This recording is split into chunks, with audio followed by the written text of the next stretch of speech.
All right, Origins week 3. So we are here studying the origins of all things, the reason that you're here, the reason that I'm here, and the reason that you're here, and the reason that the world exists, the universe exists, is because it brings glory to God.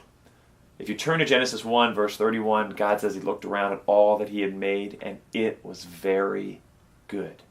The things that God made bring glory to him. They bring honor to him, bring praise to him. I used to think that was a little bit of a weird, arrogant thing with God, but it's not. God's not arrogant. He's not full of himself. We see that in Jesus. He was a homeless man who went through every bit of suffering and then died for us. So we know God isn't arrogant. So what does it mean to bring all the glory and all the honor and all the praise to God? This week you get the chance to check out Romans 1 and enjoy that chapter, especially near the end, verses 19 to 24. Romans 1 talks about the fullness of creation and how everything in creation is a testimony to God. It shows him his fingerprints are everywhere. Whether it's your relationships on social media or whether you are on the top of a mountain, God's fingerprints are on your story and your life.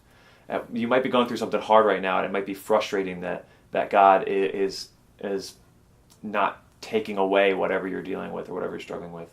I encourage you this week, as you read Genesis, as you read Romans, to remember that all the praise and all the glory goes to God, not because he's some arrogant, big-headed God who needs your worship or something, but because his fingerprints are on your life.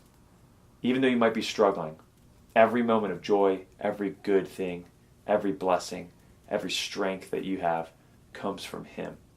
So as you read these passages, think about just how beautiful what God made is.